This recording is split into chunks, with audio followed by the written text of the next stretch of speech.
Bonjour à tous, aujourd'hui on va réaliser le célèbre gâteau turc trileçe. C'est parti. Je commence tout d'abord par casser 3 œufs. J'ajoute à ça 80 g de sucre. À l'aide du batteur électrique, je fouette le tout jusqu'à ce que le mélange triple de volume. Ça va passer par plusieurs étapes. D'abord, ça va mousser puis blanchir. Ça va prendre entre 6 à 8 minutes, vitesse maximale. Je viens ensuite tamiser 100 g de farine. C'est très important pour éviter qu'il y ait des grumeaux dans la pâte. Je tamise ensuite un demi-sachet de levure chimique, donc c'est une cuillère à café. Je tamise également une cuillère à café de vanille en poudre que vous pouvez remplacer par du sucre vanillé ou de l'extrait de vanille. Avec une maryse, je vais mélanger délicatement en soulevant la préparation. Il faut éviter d'y aller brutalement pour ne pas tout faire retomber. Donc je mélange bien jusqu'à ce que ce soit homogène. Pour plus d'idées de recettes, je vous invite à vous abonner à ma chaîne sans oublier d'activer la cloche de notification pour ne manquer aucune vidéo. J'ajoute pour terminer 10 ml d'huile. C'est totalement facultatif mais ça apporte plus de moelleux je trouve. Donc pour l'instant, c'est une recette de génoise classique, très facile à reproduire. Je mélange bien l'huile dans la préparation. Je récupère ensuite un moule carré de 20 cm et j'y mets la pâte à génoise. Vous pouvez, si vous le souhaitez, beurrer et fariner le moule, mais ce n'est pas vraiment nécessaire puisqu'on ne le démoulera pas après cuisson. Je tapote légèrement pour faire remonter les bulles d'air. Et j'enfourne à 180 degrés pour 15 minutes. Je prépare ensuite un caramel liquide en mettant à fondre dans une casserole 80 g de sucre. On ne touche surtout pas avant que le sucre ait pratiquement tout fondu au risque de le voir cristalliser. Et donc quand c'est bon, je peux mélanger avec une spatule. Je continue à cuire le caramel sur un feu très doux.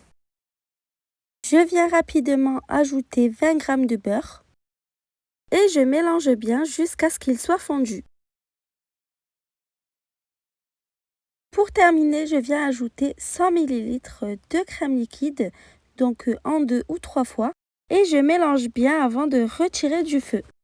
Attention à ne pas trop cuire le caramel.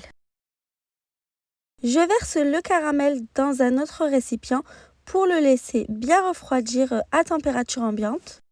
Après cuisson, je retire la génoise du four et je la laisse complètement refroidir. Pour l'imbibage du gâteau, je mélange 150 ml de lait avec 150 ml de crème liquide. Je pique tout le gâteau à l'aide d'une fourchette et j'imbibe généreusement le gâteau de partout avec le liquide. J'attends 2-3 minutes qu'il ait absorbé avant d'ajouter la suite. Il faut s'assurer de bien mettre tout le liquide.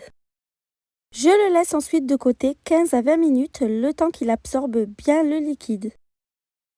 Pendant ce temps, je vais préparer une crème chantilly. Donc, je mets 200 ml de crème liquide et 20 g de sucre glace. Et je fouette le tout jusqu'à obtenir une crème bien ferme. Pour vous faciliter la tâche, je vous conseille de mettre la crème 15 minutes au congélateur avant de commencer. Ce sera beaucoup plus facile et rapide à monter. Je verse la crème chantilly sur le gâteau en gardant une toute petite partie de côté qui servira à la décoration finale. Je lisse bien la surface de la crème. Je détends un peu le caramel qui est maintenant à température ambiante avant de venir le verser totalement sur le gâteau. Il faut que le caramel nappe toute la surface du gâteau. J'ai mis la crème restante dans une poche à douille et je trace des lignes horizontales espacées d'environ 2 cm. Avec un cure-dent, je trace des lignes dans l'autre sens en nettoyant bien le cure-dent entre chaque passage. Je réserve ensuite le gâteau au réfrigérateur pour 3 heures minimum. Vous pouvez le préparer la veille, il sera même meilleur. J'espère vraiment que la recette vous a plu. Si c'est le cas, comme d'habitude, n'oubliez pas de commenter, de liker et de partager la vidéo. À bientôt!